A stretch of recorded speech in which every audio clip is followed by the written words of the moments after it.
হযরতে আলী রাদিয়াল্লাহু তাআলা আনহু আসলেন। আল্লাহর কাবা ঘর ওনার আশাতে নাপাক হয় নাই।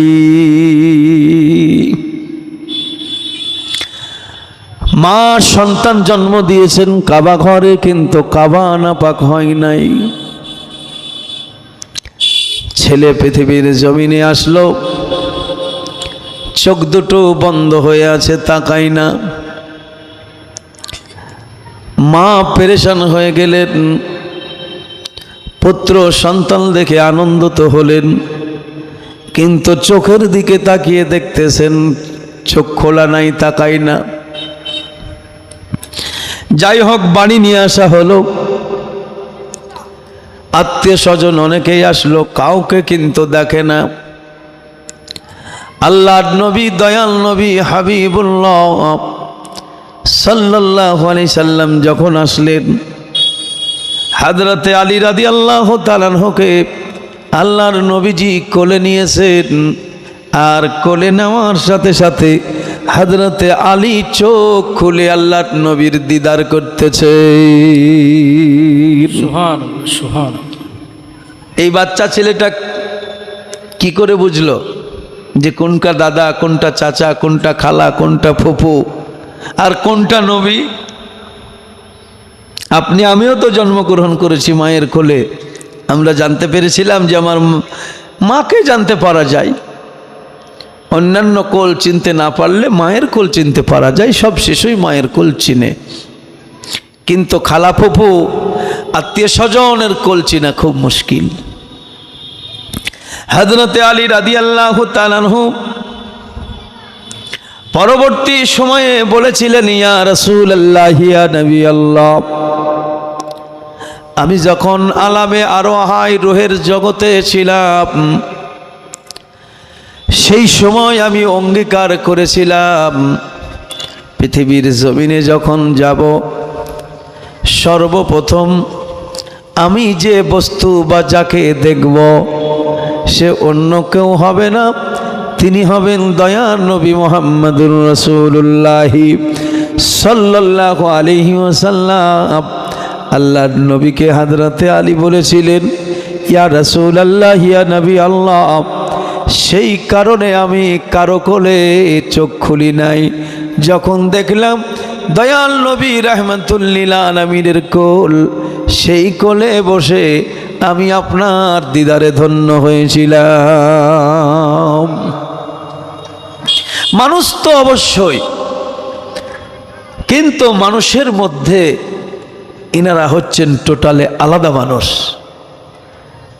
এই বিষয়গুলোকে আমাদেরকে জানতে হবে। শুধু ঝগড়া তর্ক করে বিবাদ সৃষ্টি করলে হবে না,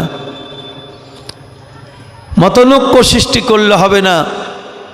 বর্তমান সময়টা আল্লাহর রাসূল যে বলেছিলেন, যা বলেছিলেন, যেমন একটা সময় আসবে ফিতনার সময়, ফিতনা সৃষ্টি হবে। তো বাস্তবেই আমরা সেই ফিতনার যুগে পড়ে গিয়েছি।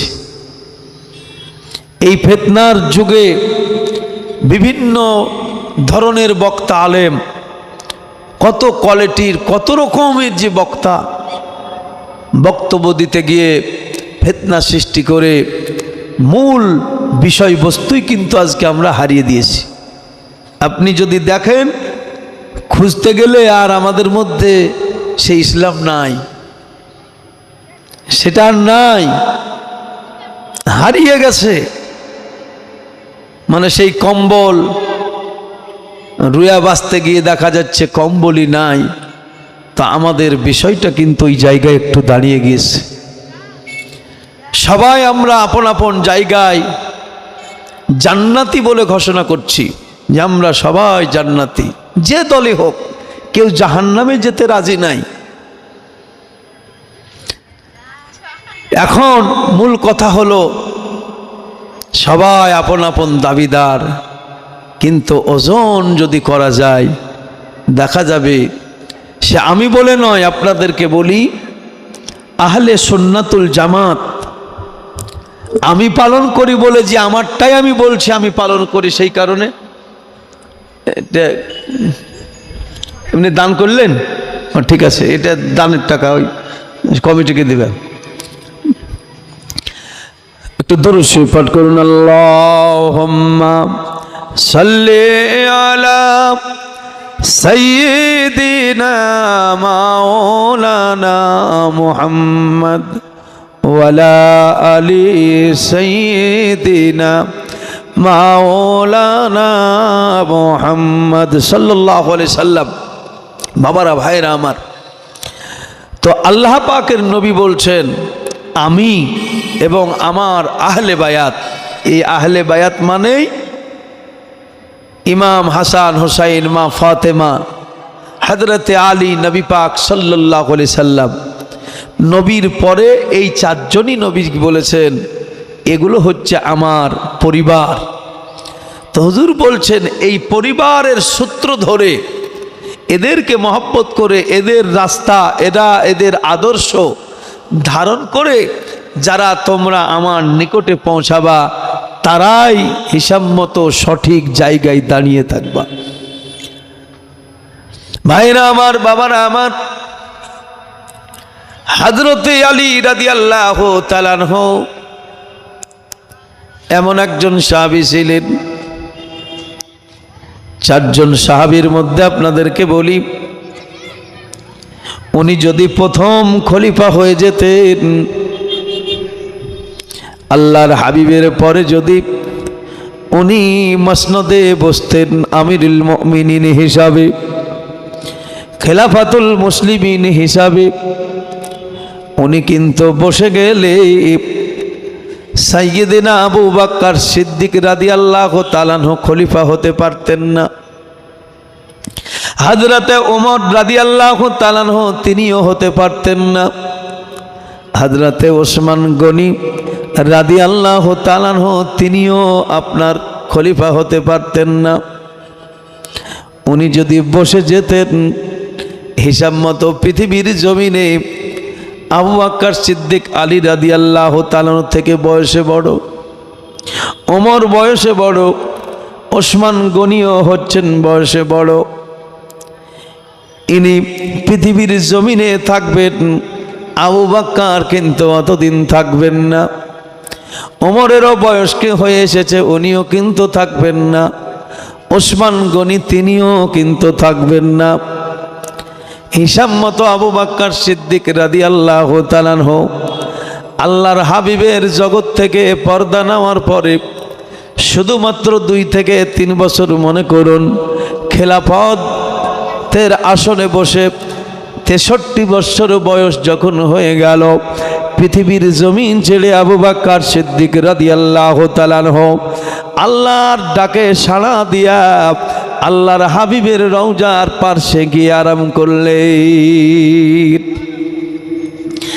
ওনার পরে হযরতে ওমর রাদিয়াল্লাহু তাআলা আনহু তিনিও কয়েক বছর থাকার পরে তিনিও মাবুদের ডাকে সাড়া দিয়ে তিনিও চলে গেলেন।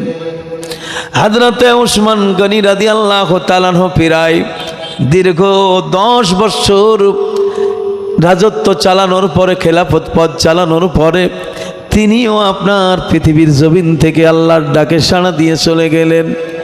এবার আসলো হযরতে আলী রাদিয়াল্লাহু তাআলা আনহুর পালা।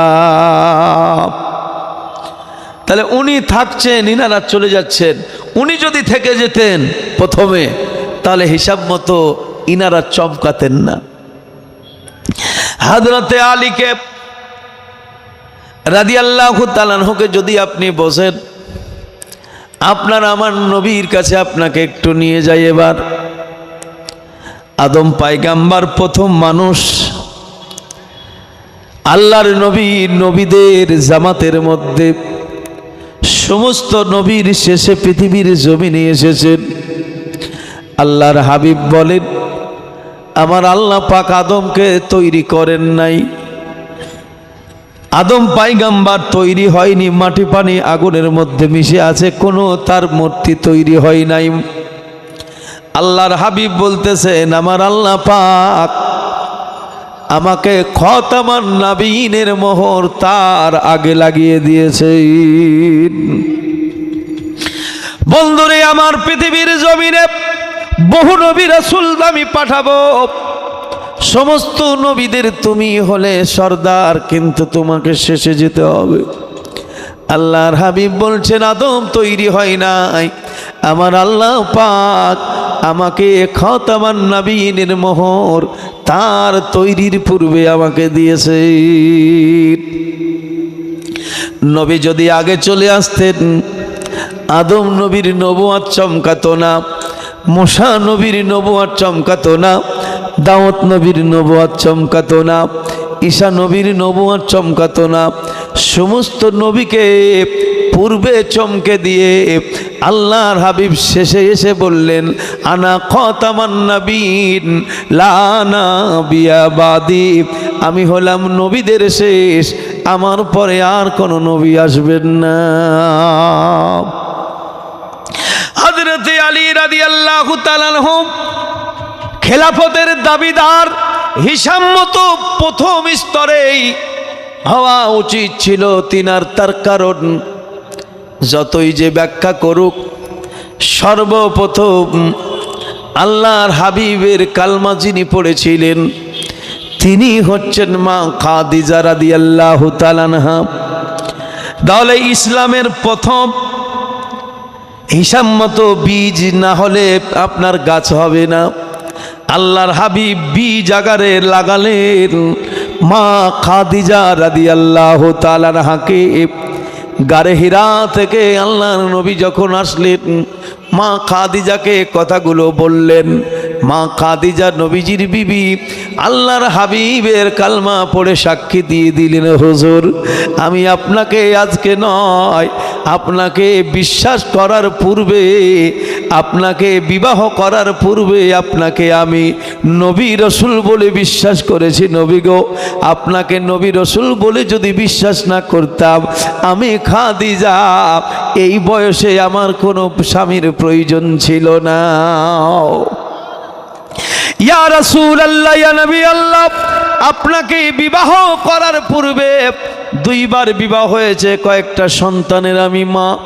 আমাকে অনেকেই প্রস্তাব দিয়েছিল, খাদিজাও আমি তোমারে বিবাহ করতে চাই।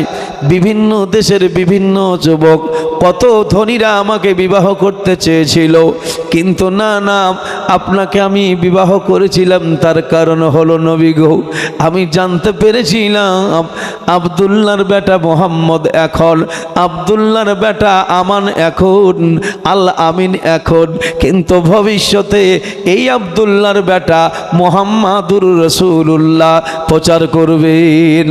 ইয়া রাসূলুল্লাহ, ইয়া নবী আল্লাহ, আপনি হলেন আখিরি জামানার পয়গম্বর, আপনি আল্লাহ রসুল, আমি আগে থেকেই জেনে নিয়েছিলাম, সেই কারণেই তো আপনাকে গ্রহণ করেছি, আমার সমস্ত কিছু আপনার কদমে লুটিয়ে দিয়েছি।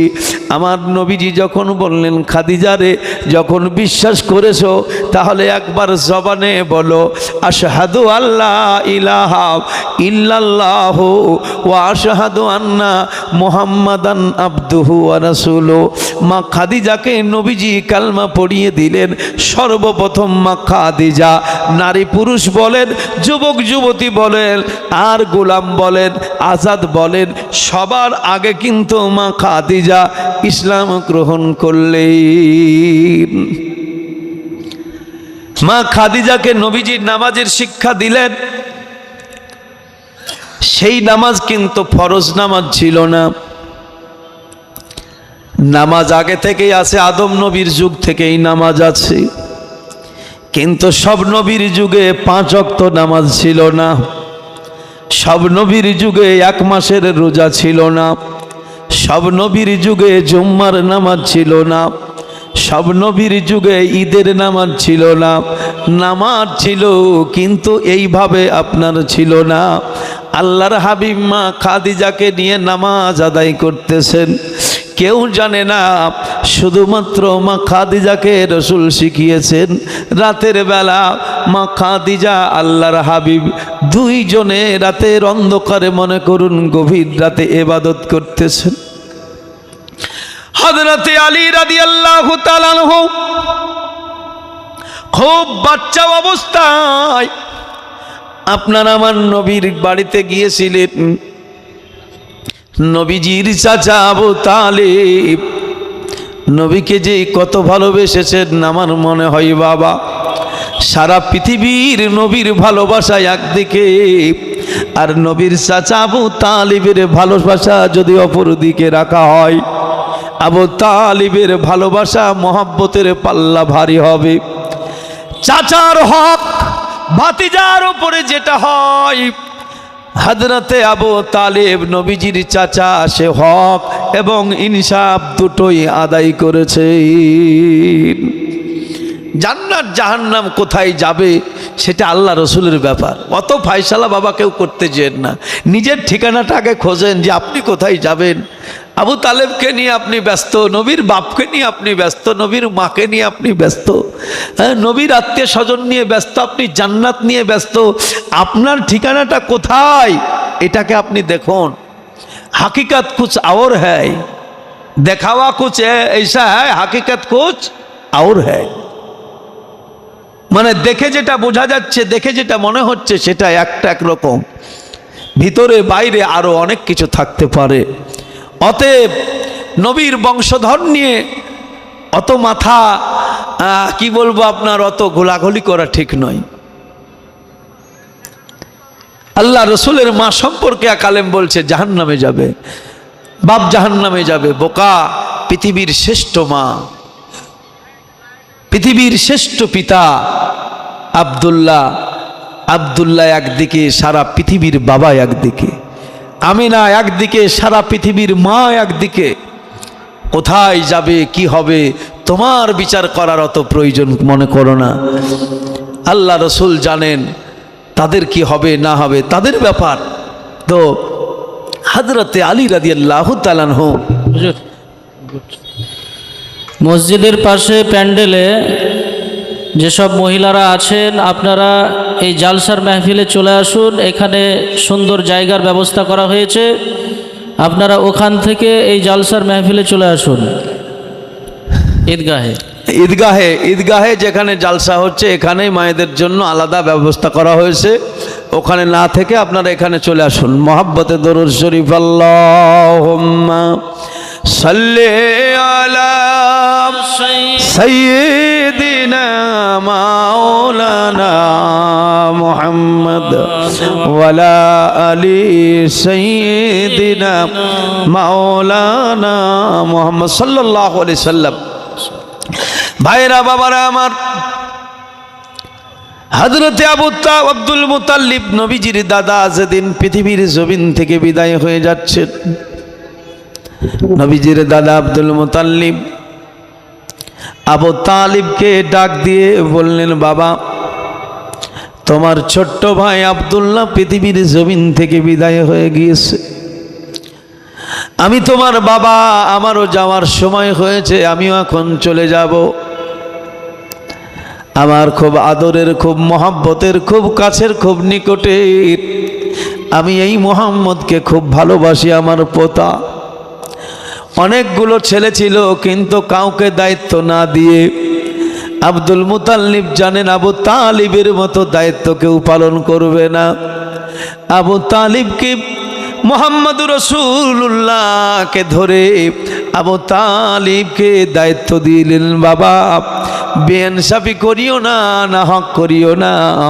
আমার এতিম, আমার পোতা মুহাম্মদকে তোমার দায়িত্বে অধীনে রেখে গেলাম।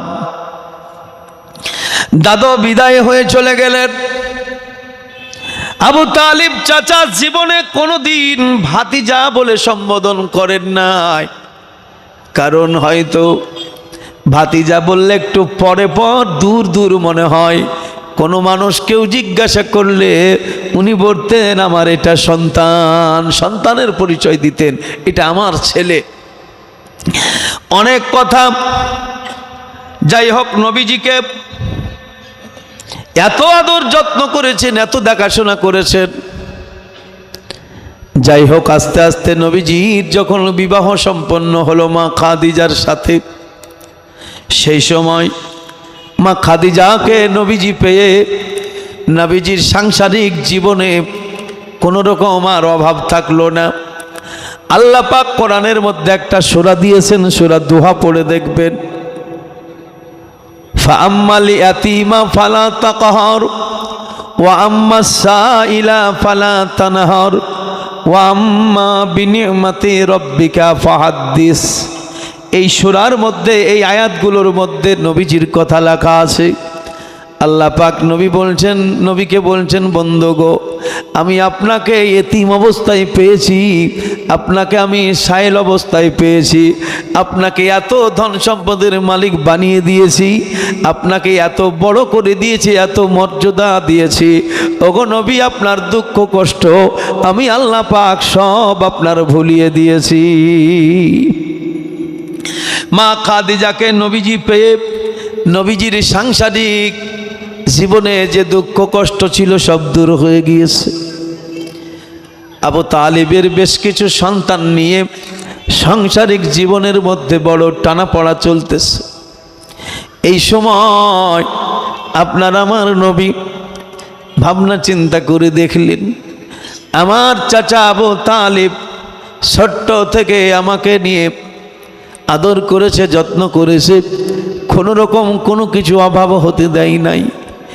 এই দুর্ভিক্ষের সময়, এই দুরবস্থার সময় আমি যদি আমার চাচার কাছ থেকে একটা ছেলে আমি নিয়ে নিই, আমার চাচার বোঝাটা একটু হালকা হয়ে যাবে।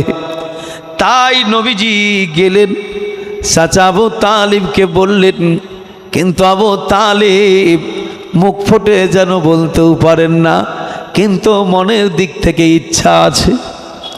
কেউ কি চাই যতই দুঃখ কষ্ট হোক ছেলে কাউকে দেবে, কিন্তু মনের দিক থেকে মনে করুন ইচ্ছাও আছে। আমার নবীজি ইচ্ছা বুঝতে পেরে অন্য কাউকে না নিয়ে বাচ্চা হযরতে আলী রাদিয়াল্লাহু তাআলা আনহুকে নবী নিয়ে চলে গেলেন। আবু তালিব তাতে সম্মতি ছিল, কোনো অসুবিধা হলো না। এই বাচ্চা অবস্থা থেকে হযরতে আলীকে আপনার আমার নবী লালন পালন করে। সেই কারণে আল্লাহর হাবিবের পূর্ণ আদর্শ, পূর্ণ চরিত্র যদি দেখতে হয়, হযরতে আলী রাদিয়াল্লাহু তাআলা আনহুকে দেখতে হবে। ভাইরা বাবারা আমার, শুধু হাদিস কোরআন পড়ে বুঝতে পারা যাবে না, হাদিস কোরআন পড়তে হবে অবশ্যই। আর নবীর সাহাবীদের জীবনটাকে পড়ে ওই হাদিসটাকে আপনাকে বুঝে নিতে হবে। হাদিস বলেছেন রাসূল আর আমল করেছেন সাহাবায়ে কেরাম। সাহাবায়ে কেরামের আমল দেখে আপনাকে বুঝে নিতে হবে নবীকে কেমন করে ভালোবাসতে হয়, ইসলাম ধর্ম কিভাবে পালন করতে হয়। হযরতে আলী রাদিয়াল্লাহু তাআলা আনহু আশিকে রাসূল, দিওয়ানে মুস্তাফা, হঠাৎ একদিন দেখতেছেন রাতের বেলা আল্লাহর নবী আর মা খাদিজা দুইজনে নামাজ আদায় করতেছেন। হযরতে আলী রাদিয়াল্লাহু তাআলা আনহু দেখলেন, দেখার পরে আল্লাহর হাবিবকে বলছেন, হুজুর আপনারা দুইজনে রাতের বেলা কি যেন করতেছেন, এই উঠা বসা ইত্যাদি আমি দেখেছি। আমার নবী বলছেন, আলী তুমি দেখে ফেলেছো? বলে হ্যাঁ। আল্লাহর হাবিব তখন বললেন, আলী গো, আমরা এইভাবে আল্লাহর ইবাদত করি, আল্লাহর বন্দেগী করি। হযরতে আলীকে নবী বললেন, তোমার যদি ইচ্ছা হয়, তোমার কি মনে ইচ্ছা হচ্ছে এটা করার? হুজুর বলছেন, আলী রে, যদি তোমার মনে ইচ্ছা হয় তাহলে তোমাকে আগে ইসলাম ধর্ম গ্রহণ করতে হবে। তবে তুমি বাচ্চা, আমি তোমাকে প্রেশার দেব না, আমি তোমাকে বলবো না, তুমি বাচ্চা নাবালক, তোমাকে যদি আমি এখন মুসলমান করি, পৃথিবীর মানুষ বলবে মুহাম্মদ সাল্লাল্লাহু আলাইহি সাল্লাম লালন পালন করেছে আলীকে, তাই জোর করে ইসলাম ধর্ম কবুল করিয়েছে। কত সূক্ষ্ম! এই সূক্ষ্ম বিষয়বস্তুগুলোকে যদি আমরা বুঝতে পারি, জাহান্নাম, কিসের জাহান্নাম, কিসের জাহান্নাম, আল্লাহর কসম করে বলতে পারি ঈমানদার মুমিনদের জন্য কোনো জাহান্নাম নাই, কোনো জাহান্নাম নাই, কোনো পুলসিরাত নাই। পুলসিরাত সে पुल से उतारो रह गुजर को खबर ना हो, जिब्रील पर बिछाए तो उस पर को भी खबर ना हो। जिब्रील आलाइहिस सालाम पर बिछिए রাখবেন, সে পর পর্যন্ত জানতে পারবে না নবীর উম্মত কখন চলে গেছে। জোরে বলুন সুবহানাল্লাহ।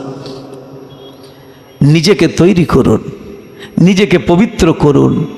জগতে এসেছেন, যাওয়া তো লাগবেই, যেতে ভয় কিসের?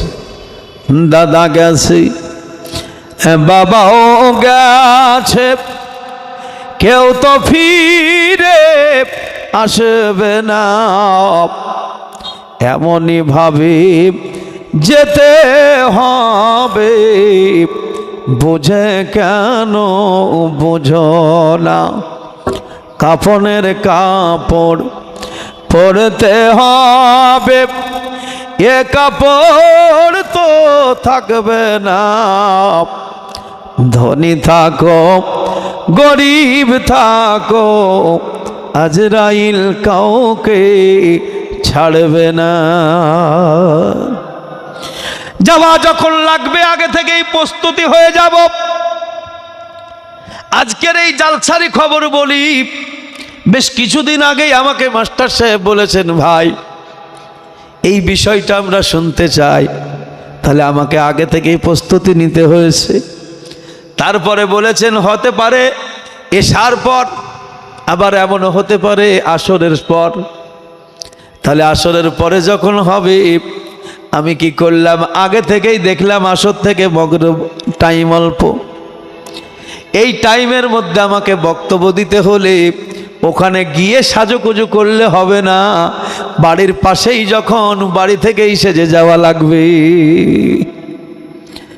তাই বাড়ি থেকেই সেজে নামাজ পড়ে দেরি নাই করে চলে এসেছি। বন্ধু এখন টাইম মনে করো 1 ঘন্টা, আধা ঘন্টা অজুতে, আধা ঘন্টা জামা কাপড় পরাতে যদি কাটিয়ে দেওয়া হয়, তোমার 1 ঘন্টা টাইম, আধ ঘন্টা তুমি খেয়ে ফেলবা।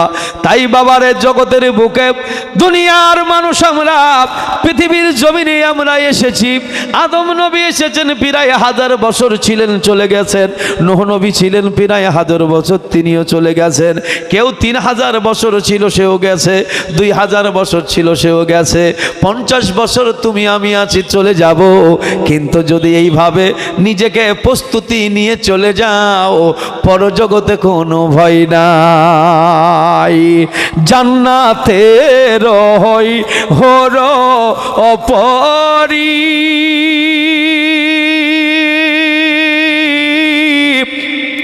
আরে নিবে মোদের বরণ করিয়ে, জান্নাতে রই হর অপরি, আরে নিবে মোদের বরণ করিয়ে, গলায় দিবে ফুল। আল্লাহর হাবিব মায়ার নবী গো মোহাম্মদ রাসূল, আল্লাহর হাবিব দয়াল নবী গো মোহাম্মদ রাসূল। নবী আমার পাকা কান্ডারি, আরে শক্ত হাতে ধরবেন তরিয়ে। নবী আমার পাকা কান্ডারি, আরে শক্ত হাতে ধরবেন তরিয়ে। তাই তো বসে আরাম করি, তাই তো বসে আরাম করি, পাবো নদীর কুল। আল্লাহর হাবিব মায়ার নবী গো মোহাম্মদ রাসূল, তার প্রেমেতে পরানো মোদের রয় জানো মাশগুল, তার কালেমা পড়বে গো আমার পরানো বল বল বল লা ইলাহা ইল্লাল্লাহ মুহাম্মাদ রাসূল, লা ইলাহা ইল্লাল্লাহ মুহাম্মাদ রাসূল সাল্লাল্লাহু আলাইহি সাল্লাম। হুজুর বললেন, আলী আমি তোমাকে বলছি বাবা শোনো, আমি তোমাকে জোর করছি না, তবে এই নামাজের মতো ইবাদতটা যদি তোমাকে করতে হয় তোমাকে আগে ঈমানদার হতে হবে, তবেই তোমার এই নামাজে ফায়দা পাবা, ঈমান ছাড়া নামাজে ফায়দা পাবা না। তো বাবা, তোমার বাবা এখনো বেঁচে আছে, তোমার আব্বাকে জিজ্ঞাসা করবা, তারপরে সেটা দেখা যাবে। তাহলে এখানে কি শিক্ষা পেলাম? ইসলাম কারো উপরে জুলুম করে না, অত্যাচার করে না, চাপিয়ে দেয় না। এই যে শিক্ষাগুলোকে গ্রহণ করে আমাদের জীবনে এগুলোকে প্রয়োগ করা লাগবে। বাবারা, ভাইয়েরা আমার, হযরতে আলী রাদিয়াল্লাহু তাআলা আনহু যেন বেকরার হয়ে গেলেন। বলে এই ধর্ম কবুল করার জন্য আবার বাবাকে জিজ্ঞাসা করব, কাকে জিজ্ঞাসা করব? কাউকে জিজ্ঞাসা দরকার নাই। সকাল হলো, হযরত আলী নবীকে গিয়ে বললেন, হুজুর আমার জিজ্ঞাসার প্রয়োজন নাই, আপনি আমাকে পড়িয়ে দেন, আপনি ইমানদার বানিয়ে দেন। আমার নবীজি হযরতে আলীকে পড়ালেন, আশহাদু আল্লাহ ইলাহা ইল্লাল্লাহ ওয়া আশহাদু আন্না মুহাম্মাদান আবদুহু ওয়া রাসূলুহু। হুজুর সাল্লাল্লাহু আলাইহি সাল্লাম মানুষকে বোঝাচ্ছেন। আবু জাহেল বলছে, মোহাম্মদ বোঝাচ্ছ তো অনেক দিন ধরে, কেউ কি তোমার কলমা পড়েছে? তোমার এই নতুন ধর্ম কেউ গ্রহণ করেছে? আল্লাহর নবী বললেন, হ্যাঁ। বলে কে? নাম বলো। বলে এক নম্বর হলো আমার বিবি খাদিজা। আর কেউ কি আছে? হুজুর বললেন দ্বিতীয় নম্বরে হলো হযরতে আলী। তাহলে প্রথম নম্বরে মা খাদিজা, দ্বিতীয় নম্বরে হযরতে আলী। এবার যদি আপনি ভাগ করেন পুরুষদের মধ্যে, বা বাচ্চা বলুন পুরুষ বলুন, এক কথায় নর নারীর মধ্যে সকলের মধ্যে প্রথম হলেন মা খাদিজা, আর পুরুষ জাতির মধ্যে সর্বপ্রথম হলেন হযরতে আলী। হযরতে আলী তাহলে প্রথমে দাবি করতে পারতেন, আমার আগে কেউ মুসলমান তোমরা হওনি, আমি খলিফার যোগ্য, আমি বসবো। কিন্তু না না, আমার নবীর আদর্শ হযরতে আলী রাদিয়াল্লাহু তাআলা আনহু। মা আয়েশাকে জিজ্ঞাসা করা হয়েছিল নবী কেমন, নবীর আদর্শ কেমন? মা আয়েশা বলেছিলেন নবীর আদর্শর নাম হলো কোরআন মাজিদ। বাবারা, ভাইরা আমার, এবার নবীর আদর্শর নাম কি যদি আপনি জিজ্ঞাসা করেন, আমি বলবো হযরতে শেরে খোদা আলী রাদিয়াল্লাহু তাআলা আনহু। আমার নবীজি বলেছেন বড়দের সম্মান দাও, ইজ্জত দাও।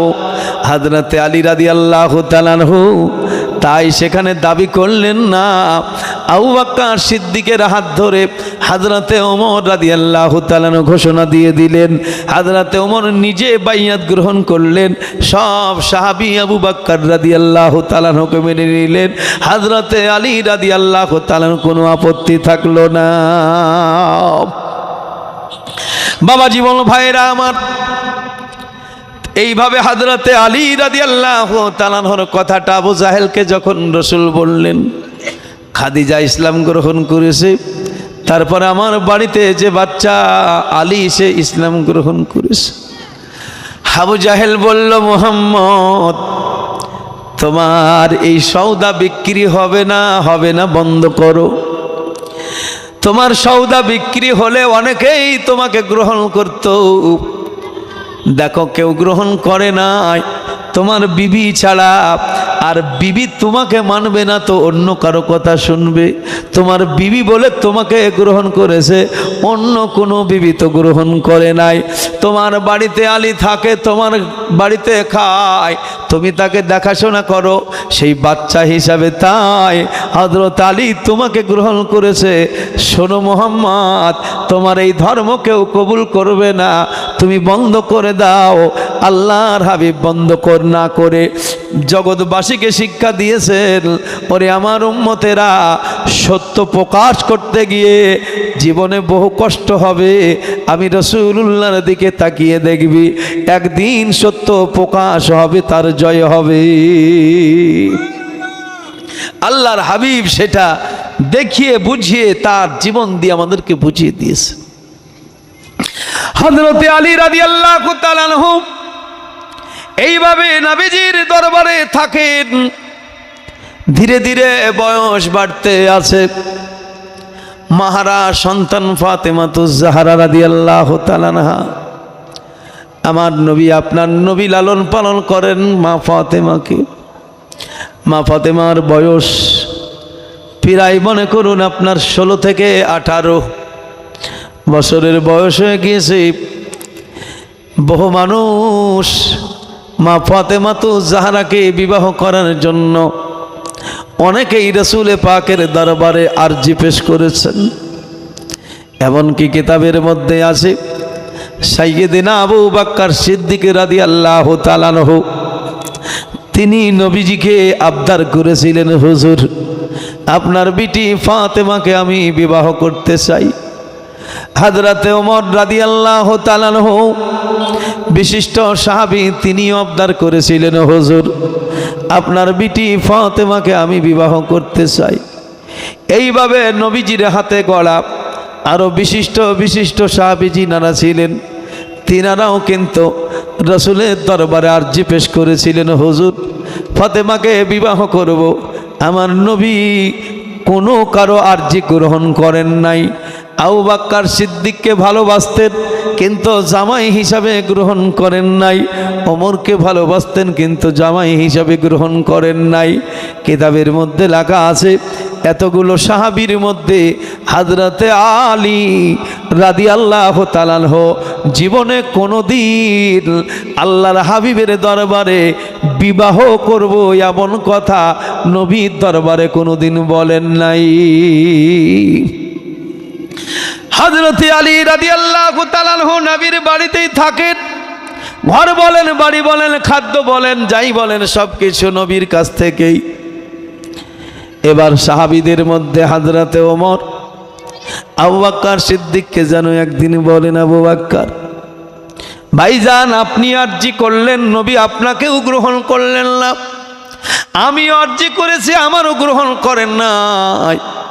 নবীর বিশিষ্ট বিশিষ্ট সাহাবী কাউকে নবী গ্রহণ করেন নাই। আরো অনেক কত মালদার, কত জমিদার অনেকেই এসে নবীজির কাছে ফাতেমার বিবাহের জন্য আবদার করেছে, কাউকে রাসূল গ্রহণ করেন নাই। রাসূল কার জন্য অপেক্ষা করতেছেন? হযরত ওমর ডাক দিয়ে বলেন, ভাই আবু বকর, সাহাবীদের মধ্যে একজন সাহাবী বয়স মোটামুটি 22 থেকে 23 কিংবা 25 হয়ে গেল। হযরতে আলী এমন একটা নওজওয়ান, তার মুখে কোনোদিন বিবাহের কথা শুনতে পাওয়া যায় না। অনেকেই তো ঠাট্টা ইয়ার্কি করেও বন্ধুদের সঙ্গে আপনার আলোচনা করে, কিন্তু হযরতে আলী রাদিয়াল্লাহু তাআলা আনহু এমন একজন যুবক, ঠাট্টা ইয়ার্কি করেও কাউকে কোনো সময় বিবাহের কথা বলেন না। হযরতে ওমর, আবু বকর সিদ্দিক আর একজন সাহাবী, তিনজনে আপনার আলোচনা করতে গিয়ে বলছেন, শুনুন এক কাজ করা যাক, আল্লাহর হাবিবের দরবারে হযরত আলী সম্পর্কে এই বিবাহের কথাটা একটু তুলে ধরা যাক, দেখা যাক আল্লাহর হাবিব আলীকে গ্রহণ করে কিনা। ভাইরা আমার, বাবারা আমার, এই কয়েকজন সাহাবী রাসূল তিনারা আলোচনা করে আল্লাহর হাবিবের দরবারে গেলেন। কিছু নবমুসলিম মানুষ সবেমাত্র ইসলাম গ্রহণ করেছেন, এই ধরনের কিছু মানুষকে নিয়ে আল্লাহর নবী তাদেরকে শিক্ষা দিতেছেন। এমন সময় আবু বকর, ওমর আরো সাহাবী যিনারা ছিলেন ওনাদের সঙ্গে গেলেন। আল্লাহর হাবিবের দরবারে গিয়ে আলোচনার মাহফিলে আদবের সাথে বসে গেলেন। আদবের সাথে বসে যাওয়ার পরে বক্তব্য যখন শেষ, আমার নবীজি বলছেন, আবু বকর, ওমর, কি যেন বলার জন্য এসেছো বলো, এবার তোমাদের কথা শুনি। হযরতে আবু বকর, ওমর সাহাবী রাসূল তিনারা যেন বলছেন, হুজুর, আমরা আজকে একটা প্রস্তাব নিয়ে এসেছি আপনার কাছে। বলে, কি এমন প্রস্তাব? বলে, নবী গো, আপনার বেটি ফাতেমার বিবাহের প্রস্তাব নিয়ে এসেছি। আমার নবী বলছেন, কার সাথে গো? ছেলে কোথায়? হযরতে ওমর যেন বলছেন, ইয়া রাসূলুল্লাহ, ছেলে অন্য কোনো দেশের নয়, ছেলে আপনার কাছেই থাকে, আপনার বাড়িতেই খায়, আপনার বাড়িতেই ঘুমায়। ইয়া রাসূলুল্লাহ, আপনার সংস্পর্শে এসে বড় হয়েছে। যুবকের নাম হযরতে আলী রাদিয়াল্লাহু তাআলা আনহু। আপনার আমার নবীও জানো বহুদিন থেকে মনে মনে ভাবতেছেন, আলীর কথাটা কে বলবে? আলী কেন আমাকে বলে না আমি আর বেটি ফাতেমাকে বিবাহ করব? আমার নবীর মনের আশাটা, নবীর মনের আকাঙ্ক্ষাটা যেন হযরতে ওমর, আবু বকরকে দিয়া আমার আল্লাহ পাক প্রকাশ করে দিয়েছেন। আমার নবীজি, আপনার নবীজি বড় খুশি। হুজুর বললেন, আবু বকর, ওমর, তোমাদের প্রস্তাব আমি রাসূল গ্রহণ করলাম, তবে একবার ফাতেমাকে জিজ্ঞাসা করে দেখি। ছেলে মেয়ের বিবাহ দায়িত্ব মা বাপের, তবে একটু জানাও বাবাজি, নবীর সুন্নত। আপনি যেখানে গ্রহণ করেছেন সেখানে বিটি গ্রহণ নাও করতে পারে। মনোমালিন্য না হলে সেই বিবাহ বন্ধন টিকে না।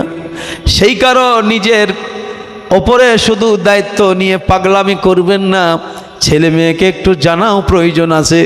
বাবা, অমুক জায়গায় তোমার আমি একটা কন্যা দেখেছি, তোমার এতে মতামত আছে কি না? আমার নবীজি সেটা শিখিয়ে দিয়েছেন। জোর জুলুম করা যাবে না, ছেলে মেয়ের ওপরে জোর জুলুম করা যাবে না। আর ছেলে মেয়ে যারা, তোমাদেরকে বলছি বাবা, মা বাপের অবাধ্য সন্তান হওয়া যাবে না। খাতুনে জান্নাত ফাতেমাতুজ জাহরা রাদিয়াল্লাহু তাআলা আনহার কাছে আল্লাহর নবী দু জাহানের বাদশা গেলেন।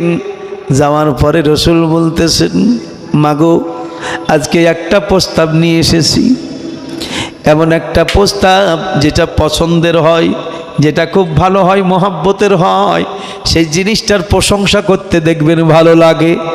আর যদি ভালো না হয়, পছন্দের যদি না হয়, তার প্রশংসাও ভালো লাগবে না। আমার নবীজির আজকে মনের মতো হয়েছে, তাই প্রশংসার যোগ্য প্রশংসা করতেছেন। মাগো, এমন একটা ছেলের প্রস্তাব নিয়ে এসেছি, আমার সাহাবীদের মধ্যে, যোদ্ধাদের মধ্যে বেশ বড় বীর যোদ্ধা, দেখতেও অতি সুন্দর, আখলাক চরিত্রের দিক দিয়েও বড় ভালো। হযরতে আলীর প্রশংসা করে রাসূল বলতেছেন, মা, হযরতে আলীর সঙ্গে আমি রাসূল তোমার বিবাহ ঠিক করেছি। আলীকে আমি জামাই বলে গ্রহণ করেছি। মা, তোমার একটু অনুমতির আমার প্রয়োজন রয়েছে, তোমার হানায়ের ব্যাপার আছে, আমি একটু শুনতে চাই।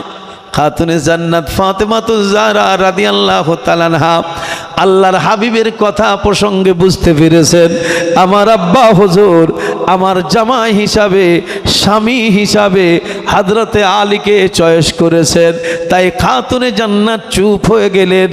আমার নবী বুঝতে পারলেন বিটি ফাতেমা রাজি আছেন। আল্লাহর হাবিব বেরিয়ে আসলেন। সাহাবায়ে কেরাম বসা, সাহাবায়ে কেরাম বসা। রাসূল বলছেন, আবু বকর, ওমর, আমার বিটি ফাতেমা রাজি। এবার তোমরা আলীকে রাজি করো। আলী কিন্তু সেখানে ছিলেন না। এনারা বড় আনন্দের সাথে আলীকে খোঁজ করতে লাগলেন। খোঁজ করতে গিয়ে মদিনার পার্শ্বে মনে করুন মাঠঘাট, সেই মাঠে হযরতে আলীকে পেয়ে গেলেন। আবু বকর ওমর রাদিয়াল্লাহু তাআলা আনহুমা হযরতে আলীকে দেখে বললেন, আলী গো, তোমার জীবন ধন্য, তোমার কপাল বড়। যারা কেউ কল্পনা করেছে কিন্তু ভাগ্যে জুটে নাই। আলী রে, তোমার ভাগ্যে ফাতেমা জুটে গেছে। আল্লাহর হাবিব রাজি হয়েছেন, মা ফাতেমা তিনিও রাজি হয়ে গেছেন, তোমাকে স্বামী রূপে গ্রহণ করেছেন। হযরতে আলী বলতেছেন, আপনারা আমার বয়সে বড়, আমি আপনাদের বয়সে ছোট, আপনারা কেন আমার সঙ্গে ঠাট্টাই আর কি করেন? ফাতেমা কি আমার স্বামী বলে গ্রহণ করতে পারে নাকি?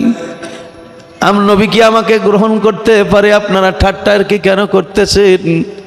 সাহাবায়েরা এক বলছেন, আলী গো, তুমি একবার যাও, যাওয়ার পরে তাহলে তখন বিশ্বাস হবে বাস্তবেই নবীজি তোমার ওপরে রাজি আছে। হযরতে আলী রাদিয়াল্লাহু তাআলা নবীজির দরবারে গেলেন। আল্লাহর হাবিবের দরবারে বসা, বলবো বলে বলতে না পারলে নবীজি বলছেন, কিছু বলার জন্য এসেছো? বুঝতে পেরেছি আমার ফাতেমার বিবাহের জন্য এসেছো। হযরতে আলী তখন বলছেন, হুজুর, আমি এমন একজন মানুষ, এমন একজন যুবক যার ঘর নাই, বাড়ি নাই, কোনো কিছুই নাই। নবীর বাড়িতেই থাকে, রসুলের বাড়িতে খাওয়া দাওয়া পেলে খাই, না পেলে আলী অনাহারে দিন কাটাই। কেমন করে বলতে পারি আমি বিবাহ করব? আল্লাহর রসুল বলছেন, আলী রে, আমি রসুলকে এই মক্কা মদিনার বহু ধনীরা বিবাহের প্রস্তাব দিয়েছিল ফাতেমার। সাহাবীদের মধ্যে বড় বড় সাহাবী সবাই প্রস্তাব দিয়েছি, আমি রসুল কারো প্রস্তাব গ্রহণ করি নাই। আমি নবী আলী তোমার দিকেই চেয়েছিলাম, আজকে সেটা প্রকাশ হয়ে গেছে। আলী গো, আমি রসুল রাজি, ফাতেমাও রাজি, তবে বিবাহে কিছু খরচা পাতি হবে, কিছু টাকা পয়সা থাকলে জোগাড় দাও। আজান হয়েছে গো, আজান নামাজের পরে আবার ইনশাল্লাহ হবে। এখান থেকে ইতি করছি। আপনারা এখানে জামাত হবে, আপনারা জামাতের পিছনে ওযু করার ব্যবস্থা আছে ইনশাল্লাহ। জামাতের পরে আবার বক্তব্য হবে। আসসালামু আলাইকুম। যাদের ওযু আছে তেনারা কাতার দিয়ে বসে যান।